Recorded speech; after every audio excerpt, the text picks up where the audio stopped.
चलो next question की जब हम बढ़ते हैं तो और जो नेक्स्ट क्वेश्चन है आपका ये भी काफ़ी इंपॉर्टेंट है। आपका क्वेश्चन आपके सामने लिखा हुआ है कि आप farmer was leading oxes to his field for ploughing early in the morning. ये क्वेश्चन हमारे सामने है कि a farmer was leading oxes to his field for ploughing early in the morning. ये हमें क्वेश्चन उसने दिया हुआ है और बताना है हमें कि इसका जो सही आंसर है वो क्या हो सकता है। इसका जो सही आंसर है वो क्या होगा ये हमें आपको बताना है। ठीक है, तो क्वेश्चन आपके सामने है, आप प्रयास करेंगे और बताएंगे कि क्या हो सकता है इसका सही आंसर।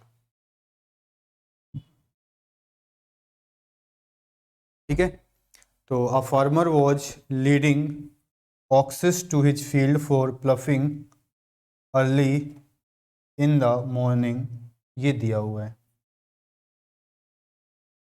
ठीक है, चलो तो हम बात कर रहे थे कि आप farmer was leading oxes to his field for ploughing early in the morning हमें कहना है। तो मैंने एक चीज़ आपको बताई भी थी, वहाँ सिखाया भी था कि जो आपका एक वर्ड होता है ना ऑक्स, जो आपका एक वर्ड होता है ऑक्स, ऑक्स के बारे में हमने एक चीज़ आपको बताई होगी कि जो ऑक्स होता है आपका उसका प्लूरल कैसे बनता है। ऑक्स का जो प्लूरल है वो कैसे बनता है। तो ऑक्स जो होता है आपका वो जैसे बात करें एग्जाम में क्या देगा, एग्जाम में आपको वो ऑक्सिस देगा। एग्जाम में आपको क्या देगा, वो ऑक्सिस देगा। क्यों देगा, क्योंकि नॉर्मली जब हम प्लूरल बनाते हैं तो हमें लगता है कि ई एस लगा दो, ई एस लगा दो, जो कि गलत होता है। इसका जो प्लूरल होता है वो ऑक्सिन होता है। क्या होता है, ऑक्सिन, क्योंकि इसका जो प्लूरल है वो थोड़ा सा अलग हटके है। और जो चीज़ अलग हटके होती है वही तो एग्जाम में हमसे अक्सर पूछी जाती है। वही क्वेश्चन तो हमसे अक्सर एग्जाम में पूछे जाते हैं। समझ में आ रही बात। ठीक है, तो वही सारे जो क्वेश्चंस हैं वही सारे हमसे एग्जाम में पूछे जाते हैं।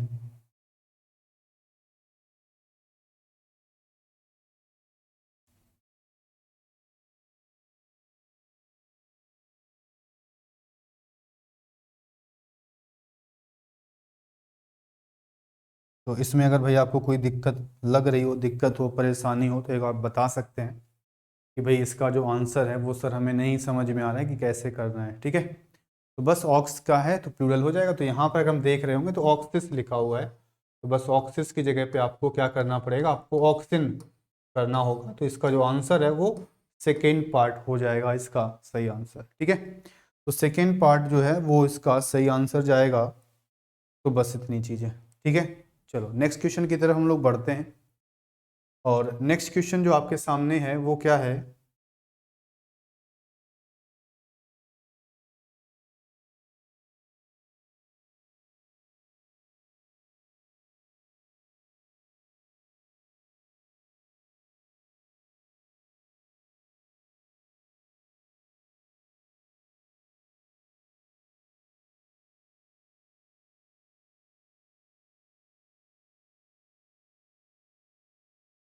चलो नेक्स्ट क्वेश्चन है आपके सामने। ये काफ़ी आसान सा क्वेश्चन है कि this data are very useful to arrive at correct conclusion. ये हमको उसने क्वेश्चन दिया हुआ है कि this data are very useful to arrive at correct conclusion, ये हमसे कहा गया है।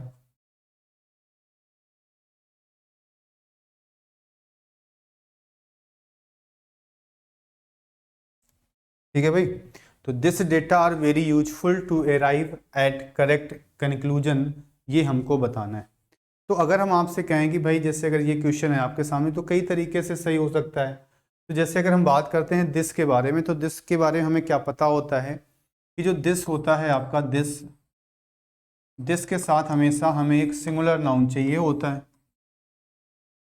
दिस के साथ हमें क्या चाहिए होता है, तो दिस के साथ हमें एक सिंगुलर नाउन चाहिए होता है। अब हम जब दीज की बात करते हैं, दीज के बारे में बात करते हैं, तो दीज के साथ हमें कैसा नाउन चाहिए होता है, तो दीज के साथ हमें प्लूरल नाउन चाहिए होता है। ठीक है, तो दिस के साथ हमें सिंगुलर नाउन चाहिए होता है और दीज के साथ हमें प्लूरल नाउन चाहिए होता है। ठीक है भाई, इतनी बात तो आपको क्लियर हो गई ना कि जब दिस के बारे में बात करते हैं तो सिंगुलर नाउन और दीज के साथ चाहिए होता है प्लूरल नाउन। अच्छा, अब एक चीज़ बात बताओ, मैंने आपको बताया भी था कि जो डेटम होता है, हमारा डेटम होता है वो एक सिंगुलर होता है, और इसका जब हमें प्लूरल बनाना होता है तो वो क्या बन जाता है, आपका डेटा हो जाता है। तो डेटा जो होता है इसका प्लूरल होता है, ठीक है। तो डेटम क्या होता है, सिंगुलर होता है, और डेटा क्या होता है, ये आपका प्लूरल होता है, ठीक है। तो हम बात करें दिस डेटा की, तो यहाँ पर हमें जो दिस लिखा है वो दिस ना होकर के क्या हो जाएगा, आपका आंसर जो है वो दीज हो जाएगा, ठीक है। दिस की जगह इसका जो राइट आंसर होगा वो क्या होगा, वो आपका दीज हो जाएगा, ठीक है। तो these data are very useful to arrive at correct conclusion, ये होगा इसका सही आंसर, ठीक है भाई। चलो, तो इसके बारे में जो हम बात करते हैं अपने अगले क्वेश्चन की तरफ, तो I have never seen such a lovely spectacles in my life said the passer by. Passer by का मतलब क्या होता है, पासर बाई होता है जो रास्ते से गुजरता है, यानी रास्ते से जो गुजरने वाला व्यक्ति होता है उसको हम कहते हैं, ठीक है, उसको हम कहते हैं क्या, पासर बाई। तो पासर बाई का मतलब होता है कि जो रास्ते से गुजरने वाला होता है उसको हम कहते हैं पासर बाई।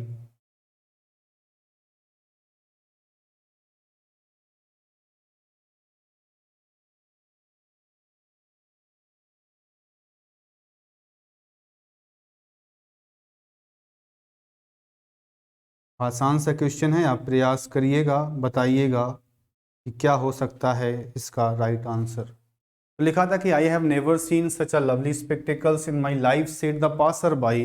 पासर बाई का मतलब हमने आपको सिखाया था कि जो पासर बाई होता है आपका, जो पासर बाई होता है आपका, वो एक राहगीर होता है। जो पासर बाई होता है आपका वो एक राहगीर होता है, और राहगीर का मतलब वो होता है जो रास्ते से गुजरने वाला व्यक्ति होता है, उसको हम राहगीर बोलते हैं, ठीक है।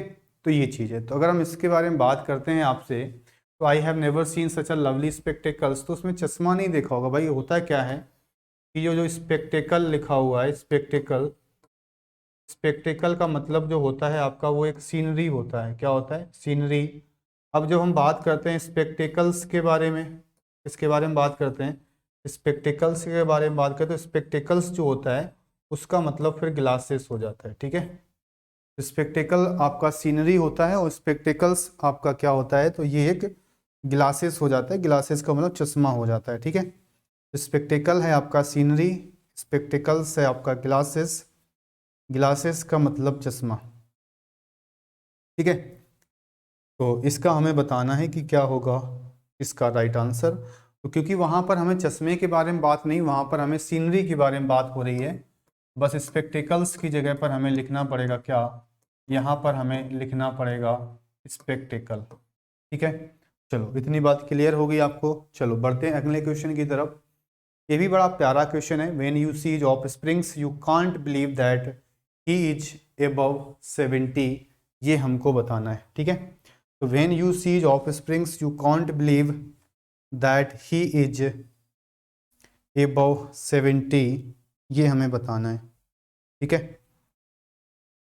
तो काफ़ी आसान सा क्वेश्चन है ये भी, इसके बारे में ही हम लोगों ने चर्चा करी भी थी कि भाई ये क्या होता है, किस तरीके से हमें आंसर्स निकालना होता है।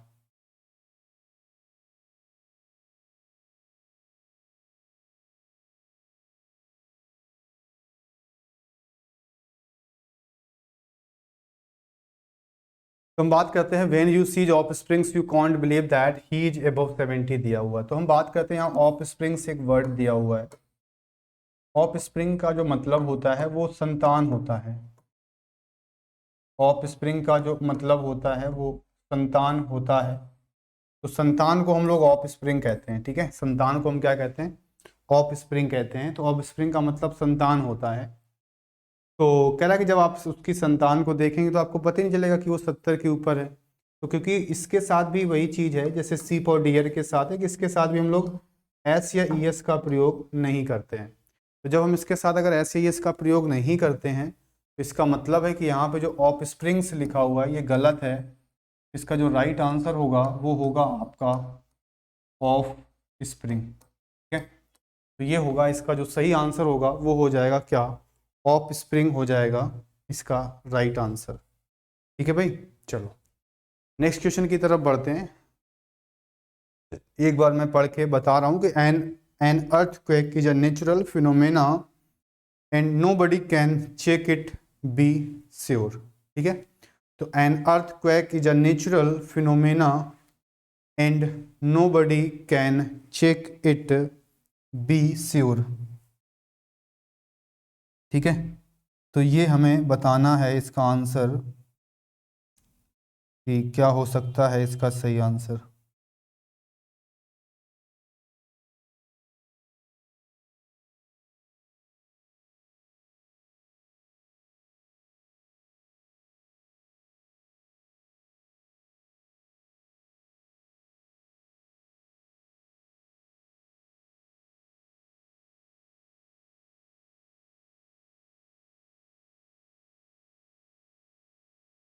तो आसान सा क्वेश्चन है भाई, सभी लोग बताते रहिएगा कि क्या हो सकता है, किस तरीके से हमें इसको सही करना है, कैसे सही होगा, ये सब चीज़ें हमें बतानी है। तो हम कह रहे थे कि an earthquake is a natural phenomena. तो एक चीज़ आपको याद करो, मैंने आपको सिखाई थी क्या, कि एक वर्ड होता है हमारे सामने, उस वर्ड का नाम है आपका फिनोमेनन। तो जो फिनोमेनन है आपका वो एक सिंगुलर नाउन होता है, सिंगुलर नाउन होता है, और इसका जब हमें प्लूरल बनाना होता है, इसका जब हम प्लूरल बनाते हैं तो इसका जो प्लूरल है वो आपका फिनोमेना, इसका जो प्लूरल है वो आपका फिनोमेना हो जाता है। तो जो प्लूरल नाउन है इसका वो हो जाएगा आपका फिनोमेना। ठीक है, तो फिनोमेनन कैसा होता है, सिंगुलर होता है, उसका प्लूरल क्या होता है, फिनोमेना होता है। अब हमें ये देखना है कि यहाँ पर जो है वो सिंगुलर आएगा कि प्लूरल आएगा, ये हमें पता करना है। तो अगर हम यहाँ पर देखें आर्टिकल आपका ए लगा हुआ है, तो ए का मतलब है कि नाउन कैसा चाहिए हमें, सिंगुलर नाउन चाहिए। कैसा नाउन चाहिए हमें, सिंगुलर नाउन चाहिए। तो जब नाउन सिंगुलर चाहिए तो इसका फिनोमेना नहीं होगा, यहाँ पर जो इसका जो आंसर हो जाएगा वो हो जाएगा आपका फिनोमेनन। ठीक है, तो फिनोमेना नहीं होगा, इसका जो सही आंसर होगा वो होगा आपका फिनोमेनन। तो फिनोमेनन ही होगा इसका सही आंसर। ठीक है भाई, चलो आते हैं अपने अगले कॉन्सेप्ट की तरफ। और अगला क्वेश्चन आपका, he uses a fine quality of shampoo तो his hairs are black and attractive. ये है इसका क्वेश्चन। तो he uses a fine quality of shampoo, he uses a fine quality of shampoo तो his hairs are black and attractive. ये है, तो बताइएगा क्या होगा इसका सही आंसर, कैसे करेंगे हम इसको।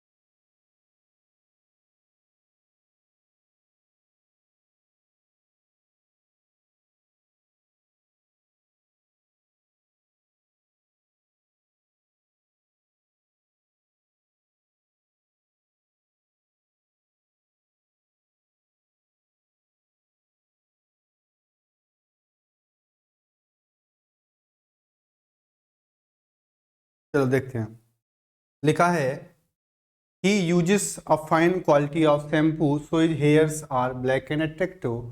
तो जो हेयर होते हैं आपके हेयर, तो हेयर के बारे में हमने बताया था कि अगर हेयर जो है आपका पार्ट ऑफ द बॉडी की बात कर रहा है, अगर हेयर आपका पार्ट ऑफ द बॉडी की बात कर रहा है, अगर हेयर आपका पार्ट ऑफ द बॉडी की बात कर रहा है, तो फिर होता है क्या है कि पार्ट ऑफ द बॉडी में क्या होता है कि वो एज अ अनकाउंटेबल काम करता है। कैसा काम करता है, अनकाउंटेबल। और जो अनकाउंटेबल का अगर काम कर रहा है तो आपको पता ही चल जाएगा कि इसका सिंगुलर प्लूरल बनते ही नहीं है। तो यहाँ पर जो हेयर्स है वहाँ पे हेयर्स ना हो करके सबसे पहले तो आपको हेयर लिखना पड़ेगा, फिर आर भी नहीं होगा, आर की जगह हमें एज लिखना पड़ेगा। तो ये जाके इसका जो राइट आंसर है, जो आपका इसका सही आंसर है वो बनेगा जाके so is here is black and attractive. ये बनेगा इसका सही आंसर। ठीक है भाई, चलो अगले क्वेश्चन की तरफ चलते हैं। बहुत आराम आराम से चीज़ों को समझते हुए चलते हैं ताकि बाद में आपको कोई समस्या क्रिएट ना हो। तो ये क्वेश्चन आपके सामने है कि I have not gone through the letter so I am not aware of its content. ठीक है, so I am not aware of its content, ये हमें दिया हुआ है। ठीक है, तो I have not gone through the letter and so I am not aware of its content. ठीक है, चलो अब जैसे हम बात करते हैं आपसे, जैसे यही वाला क्वेश्चन है आपके सामने, इसके बारे में बात करते हैं। तो एक चीज़ मैंने आपको बताई भी थी कि जो कंटेंट होता है आपका CONTENT, कंटेंट आपका एक एडजेक्टिव होता है। क्या होता है? कंटेंट आपका एक एडजेक्टिव होता है, और इसका जब प्लूरल बनाते हैं तो हमें वहाँ पे करना होता है आपका कंटेंट्स। क्या करना होता है? कंटेंट्स करना होता है। और कंटेंट्स जो होता है यही आपका एक नाउन है, और जिसका मतलब बताया था मैंने, सब्जेक्ट होता है, विषय सूची होता है। इसका मतलब क्या होता है? इसका मतलब विषय सूची होता है। ठीक है, तो यहाँ पर हमें इट्स दिया हुआ है, इट्स। तो इट्स का मतलब इट्स के बाद हमें नाउन चाहिए, तो कंटेंट का बस हमें नाउन बनाना है। तो कंटेंट का जो नाउन है वो आपका कंटेंट्स हो जाएगा। कंटेंट का जो नाउन है वो आपका कंटेंट्स हो जाएगा। ये चीज़ है। ठीक है,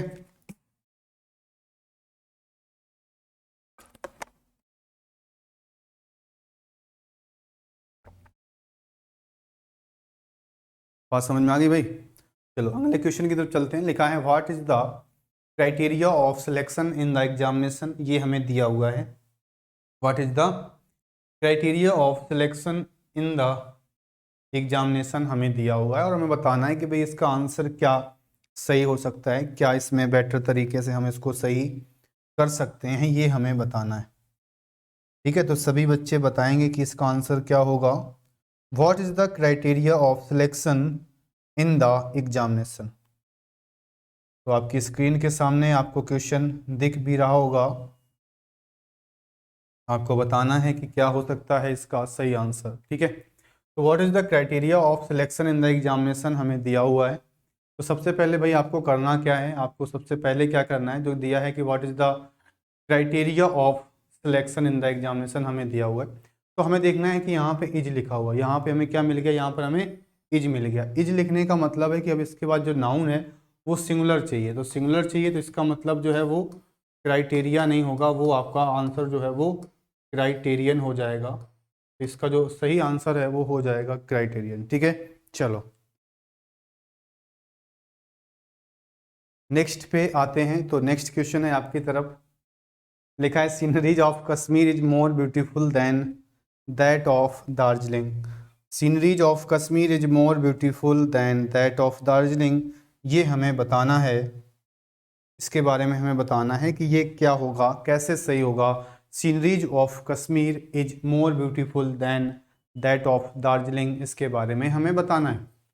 तो अगर हम इसके बारे में हमें अगर आपसे बताना है कि कैसे हम इसको करेंगे, किस तरीके से चीज़ों को करेंगे, तो हमें क्या ध्यान रखना है कि जो सीनरी होता है आपका, एक जो आपका वर्ड होता है सीनरी, तो सीनरी के बारे में जब हम बात करते हैं कि सीनरी जो होता है आपका वो एक अनकाउंटेबल नाउन होता है। जो सीनरी होता है आपका वो एक अनकाउंटेबल नाउन होता है।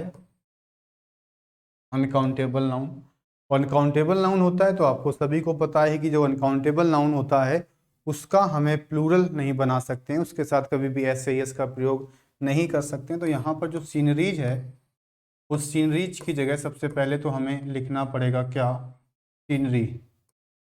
सीनरीज की जगह सबसे पहले हमें लिखना पड़ेगा सीनरी। अब scenery of Kashmir is more beautiful then that of Darjeeling, ये कहा है इसने। ठीक है, तो अब यहाँ पे जो इज आया है वो भी इसी के अकॉर्डिंग आया है। यहाँ पे जो इज आया है वो भी इसी क्वेश्चन में सीनरी के अकॉर्डिंग आया, क्योंकि मेन सब्जेक्ट जो है आपका वो कहीं ना कहीं अगर हम बात करें आपसे तो वो सीनरी ही है। इसका जो मेन सब्जेक्ट है आपका वो एक सीनरी ही है, इसका मेन सब्जेक्ट। ठीक है, चलो अब आते हैं अपने अगले कॉन्सेप्ट की तरफ। लिखा है the head quarter of the army is in Delhi, it's rally surprising that you do not know even this fact. ठीक है, the head quarter of the army is in Delhi, it's rally surprising that you do not know even this fact, ये हमें बताना है। The head quarter of the army is in Delhi, it's really surprising that you do not know even this fact.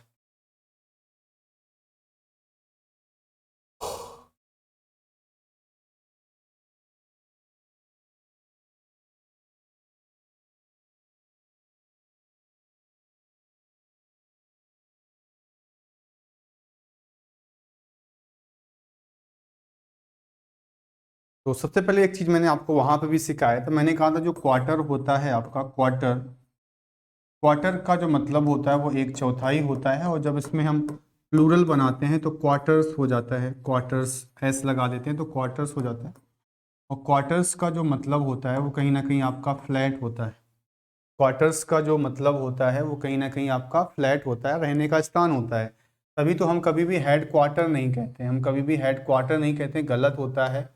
इसका जो right answer होगा वो आपका head quarter नहीं होगा, यहाँ पर हमें लिखना होगा हेड क्वार्टर्स। ठीक है भाई, तो हेड क्वार्टर की जगह हमें पे लिखना होगा हेड क्वार्टर्स, लिखना होगा। तो ये चीज़ है, ठीक है। तो हेड क्वार्टर नहीं होगा, इसका जो सही आंसर होगा हेड क्वार्टर्स होगा।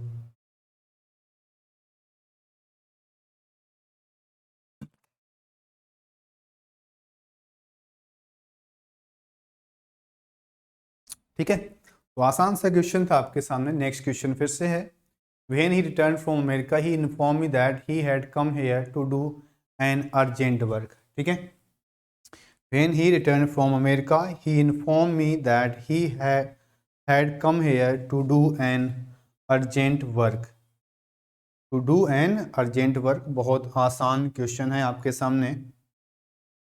तो 30 सेकेंड का समय भी है आपके पास में, आप आसानी से पढ़ें, समझें, देखें कि भाई किस तरीके से हमें इसका आंसर निकालना है।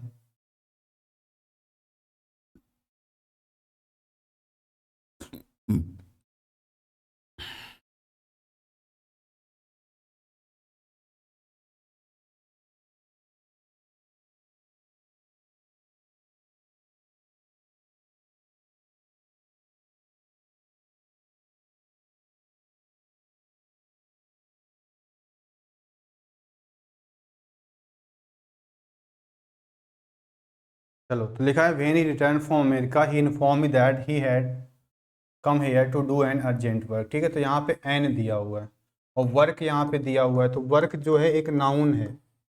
अब ये नाउन कैसा है, ये है नाउन आपका अनकाउंटेबल वाला। और अनकाउंटेबल नाउन के पहले बताया था मैंने कि हम ना तो ए का यूज करते हैं और ना ही हम लोग एन का यूज करते हैं। ठीक है, तो यहाँ से जो एन है इसको हटा देंगे, यहाँ से जो एन है इसको हटा देंगे। ठीक है, तो यहाँ से एन को हटा देंगे, बाकी आपका जो आंसर है वो करेक्ट हो जाएगा। क्यों एन हटा देंगे, क्यों एन हटा देंगे, क्यों हटा देंगे, क्योंकि वर्क जो है आपका एक अनकाउंटेबल नाउन है। अगर अनकाउंटेबल नाउन है तो अनकाउंटेबल नाउन के साथ हम लोगों ने पढ़ा होता है कि ना तो उसके साथ ए आता है और ना ही उसके साथ में एन आता है। तो जब ना तो ए आएगा ना ही एन आ जाएगा तो फिर कोई समस्या ही नहीं है आपके सामने। ठीक है, चलो नेक्स्ट क्वेश्चन आपके सामने है कि your advices are the proof of your discriminating mind and pragmatic approach. So your advices are the proof of your discriminating mind and pragmatic approach। ये है क्वेश्चन आपके सामने, हमें बताना है कि इस क्या होगा इसका सही आंसर, राइट आंसर क्या होगा इसका, ये हमें बताना है भाई। ठीक है, तो इसका राइट आंसर क्या होगा ये बताना है। बहुत आसान सा क्वेश्चन आपके सामने है, बहुत आसान है भाई। ठीक है, बहुत आसान है। पहला जो रूल हमने आपको सिखाया था नाउन का, उसी पर बेस क्वेश्चन है ये। ठीक है, जो पहले ही रूल आपको नाउन का सिखाया था उसी पर बेस क्वेश्चन है आपका ये। Your advices are the proof of your discriminating mind and pragmatic approach. यहाँ पे दो वर्ड आपके सामने हैं, एक तो है डिस्क्रिमिनेटिंग और एक शब्द है आपके सामने प्रैग्मेटिक। इनके बारे में भी बताना है कि भाई डिस्क्रिमिनेटिंग का मतलब क्या है, प्रैग्मेटिक का मतलब क्या है, ये भी हमें यहाँ से बतानी है चीज़ें। ठीक है, चलो तो हम बात करते हैं कि your advices are the proof of your discriminating mind and pragmatic approach. तो डिस्क्रिमिनेट का मतलब होता है भेदभाव करना, डिस्क्रिमिनेट का मतलब होता है भेदभाव करना, और pragmatic का मतलब होता है प्रैक्टिकल, pragmatic का मतलब होता है प्रैक्टिकल, pragmatic का मतलब होता है प्रैक्टिकल अप्रोच क्या है। तो अगर हम देखें तो लिखा है योर एडवाइसेस आर, तो ये पूरा का पूरा गलत हो जाएगा। सबसे पहले आपको लिखना पड़ेगा योर एडवाइसेस, नहीं होगा, यहाँ पर हो जाएगा एडवाइस, और आर नहीं होगा, यहाँ पे हो जाएगा इज। तो इसका जो सही आंसर होगा वो होगा योर एडवाइस इज। ठीक है, यहाँ पे जो इसका सही आंसर होगा वो होगा योर एडवाइस इज। ठीक है, तो इसका सही आंसर निकल के आ जाएगा योर एडवाइस इज। ठीक है, समझ में आ गई ना बात आपको, बात समझ में आ गई है। नेक्स्ट क्वेश्चन पे चलते हैं। He never believes in using a fair mean because they are not acceptable in this materialistic age। बहुत इंपॉर्टेंट क्वेश्चन है आपका, बहुत इंपॉर्टेंट है। इससे कई सारी चीज़ें जो आपकी बन सकती हैं उसको भी हम लोग इस क्लास में डिस्कस करेंगे।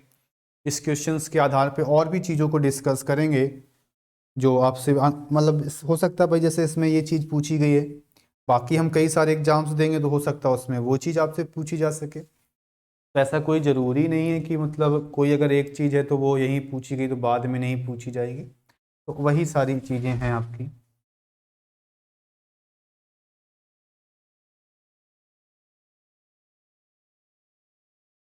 ठीक है, तो he never believes in using a fair mean because they are not acceptable in this materialistic as.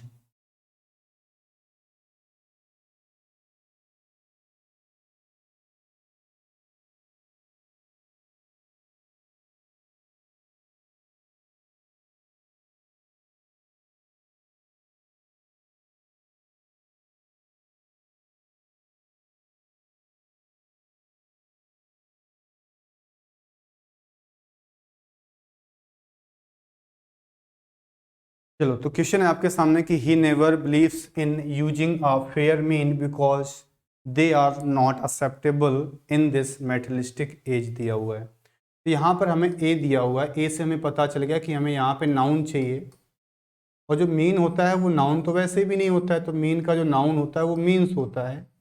तो सबसे पहले तो यहाँ पे मीन्स लिख देंगे, और इसका मतलब क्या है कैसे करना है, तो बी पार्ट में एरर है। ठीक है, तो जो एरर है आपकी वो बी पार्ट में है, कैसे हमें सही करना है। तो जो आप ध्यान रखिएगा कि जो मीन मीन तो पहली बात तो नाउन होते ही नहीं, अगर मीन नाउन का काम करे तो समझ जाओ कि गलती है। सबसे पहले कि मीन्स जो होता है यही वास्तव में एक नाउन होता है, मीन्स जो होता है वास्तव में यही एक नाउन होता है। ठीक है, तो जो मीन्स होता है ये एक नाउन होता है। ठीक है, तो मीन्स क्या होता है आपका, एक नाउन होता है। ठीक है, तो मीन्स नाउन होता है, तो इसके बारे में जब हम बात करते हैं मीन्स के बारे में, तो ये मीन्स जो है ये किस तरीके से काम करता है। तो मीन्स का मतलब जब एक साधन की हम बात करते हैं, कहीं ना कहीं अगर हम मेथड की बात करते हैं, मीन्स का मतलब जब हम मेथड की बात करते हैं, माध्यम की बात करते हैं, तो ये मेथड दोनों तरीके से काम कर जाता है आपका, सिंगुलर का भी काम कर जाता है और प्लूरल का भी काम कर जाता है। ठीक है, तो मीन्स का मतलब जब मेथड होता है तो ये दोनों का काम कर जाता है, सिंगुलर का भी काम कर जाता है और आपका प्लूरल का भी काम कर जाता है।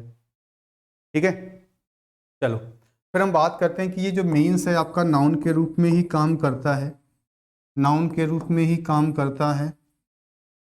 मीन्स जो है आपका ये नाउन के रूप में ही काम करता है, और इसका जो मतलब होता है वो होता है आपका सोर्स ऑफ इनकम। इसका जो मतलब होता है वो होता है सोर्स ऑफ इनकम, और जो सोर्स ऑफ इनकम है आपकी वो किस फॉर्म में जाएगी, तो वो प्लूरल फॉर्म में चली जाती है। ठीक है, तो मीन्स का मतलब होता है सोर्स, मीन्स मतलब जब नाउन का काम करेगा मेथड, और जब सोर्स ऑफ इनकम की बात करेगा तो वो आपका हमेशा किस में जाएगा, हमेशा आपका प्लूरल में चला जाता है। ठीक है भाई, इतनी बात सभी को क्लियर है। इसके बाद क्या होता है, जो मीन है अगर आपका मीन बनाना है तो मीन एक एडजेक्टिव का काम करता है, और एडजेक्टिव का काम करता है तो यहाँ से एक एग्जाम्पल बना सकता हूँ मैं कि she is a mean women. She is a mean women. अब इसका मतलब पता है क्या है, she is a mean women का मतलब क्या है? इसका मतलब है कि सी इज अ कैसी वुमेन है वो? सेल्फिश है। मीन का मतलब यहाँ पे क्या निकल के आता है? मीन जब एडजेक्टिव का काम करता है, मीन जब एडजेक्टिव का काम करता है तो जो इसका मीनिंग है आपका वो एक सेल्फिश निकल के आता है। मीन जब काम करता है तो उसका मतलब जो है वो सेल्फिश निकल के आता है, और सेल्फिश का मतलब होता है स्वार्थी। सेल्फिश का मतलब हो जाता है आपका स्वार्थी। ठीक है भाई। तो सेल्फिश का मतलब क्या निकल के आता है? तो सेल्फिश का मतलब आपका निकल के आ जाता है स्वार्थी।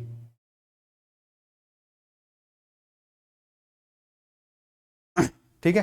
चलो, तो यहाँ पे इसका आंसर भी समझ में आ गया होगा, इसका क्वेश्चन का आपको आंसर भी समझ में आ गया होगा, और भी जो चीज़ें मैंने आपको बताई वो भी समझ में आ गई। तो ऐसा नहीं कि भाई यही सारी हो सकता है और भी कुछ आपसे पूछ ले, तो ऐसा नहीं कि अगर आपसे क्वेश्चन अगर एग्जाम में वो पूछे तो फिर आपका जो क्वेश्चन है वो छूटना नहीं चाहिए। अब आपने भाई पढ़ भी लिया है, आपने उस क्वेश्चन को कर भी लिया, प्रैक्टिस भी कर ली, फिर भी अगर आपसे कहीं ना कहीं उस क्वेश्चन छूट रहा है तो फिर थोड़ा सा एक समस्या है कि भाई क्यों, क्या गलती रहेगी हमसे, क्या हो गया, किस तरीके से क्वेश्चन होना चाहिए था नहीं हुआ। ठीक है, ये सारी चीजें। चलो, the wall of this magnificent building is 50 foot high and its paintings are very striking. ठीक है, the wall of this magnificent माने शानदार जो बिल्डिंग है उसकी जो वॉल है, is 50 foot high and its paintings are very striking. जो इसकी जो पेंटिंग्स करी गई हैं वो काफ़ी स्ट्राइकिंग है, मतलब काफ़ी अच्छी हैं ये चीज़ें।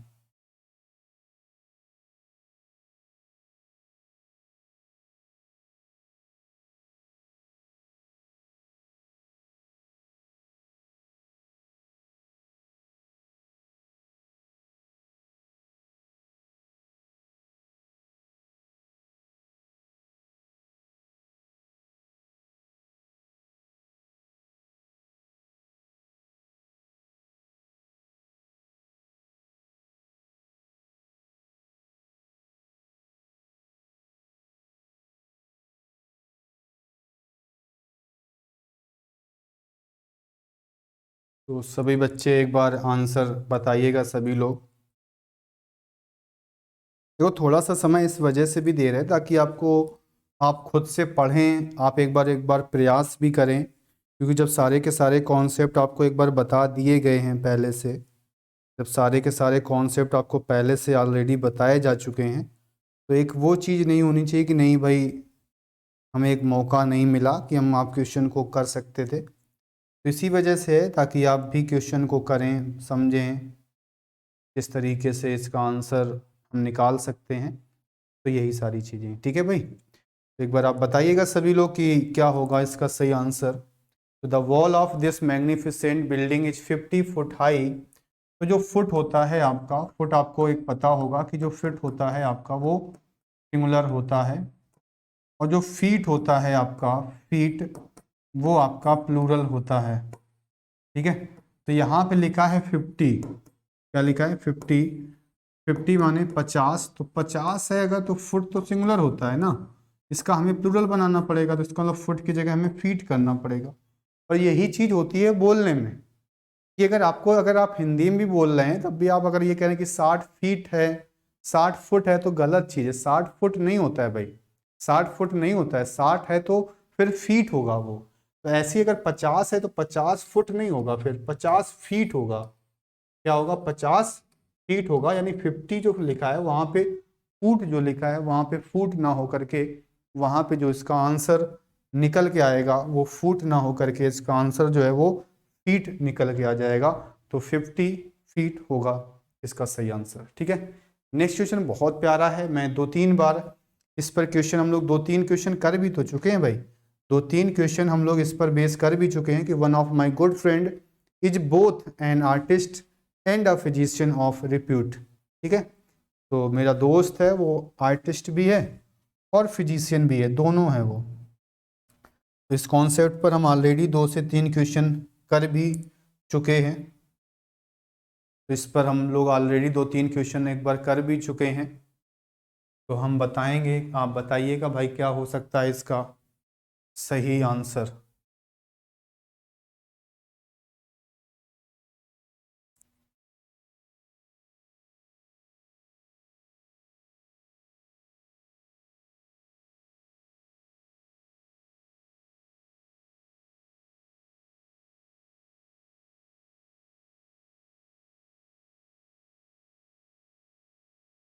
तो लिखा है one of my good friend is both an artist and a physician of repute दिया है।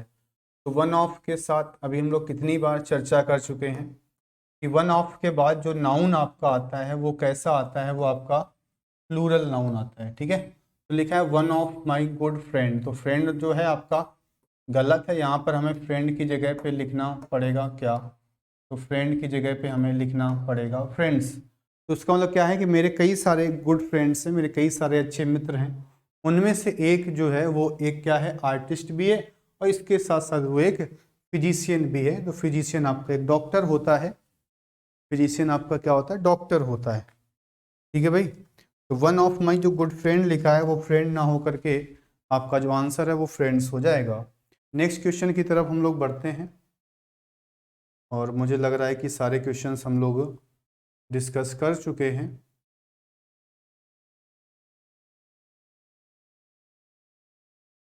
चलो ये क्वेश्चन है आपके सामने, लिखा है cattles were grazing in the meadows near our farm. एक क्वेश्चन तो आपका ये हो गया, कैटल्स वाला हो गया और इन्फॉर्मेशन हो गया, ये तो शायद हम लोग पहले डिस्कस कर चुके हैं ना। हाँ ठीक है, चलो कोई दिक्कत नहीं है। तो ये वाले तो क्वेश्चन हम लोग भाई डिस्कस कर ही चुके थे पहले, कैटल्स वाले। चलो तो ये लास्ट क्वेश्चन था आपका। ठीक है, चलो तो आज की क्लास में हम लोगों ने किया क्या है कि आज की क्लास में हम लोगों ने 30 क्वेश्चंस आपके डिस्कस कर लिए हैं। 30 क्वेश्चन हमने आज की क्लास में डिस्कस किए और सारे के सारे कॉन्सेप्चुअल हम लोग चले। मैंने आपको सारे के सारे तरीके बताए। इस वीडियो को क्या करिएगा, आप बार बार देखिएगा, आप बार बार समझिएगा, तो आपको खुद ही धीरे धीरे चीज़ें समझ में आने लगेंगी कि जो चीज़ हमें बताई गई है उसको हमें किस तरीके से अप्लाई करना है, उसको हमें कैसे करना है।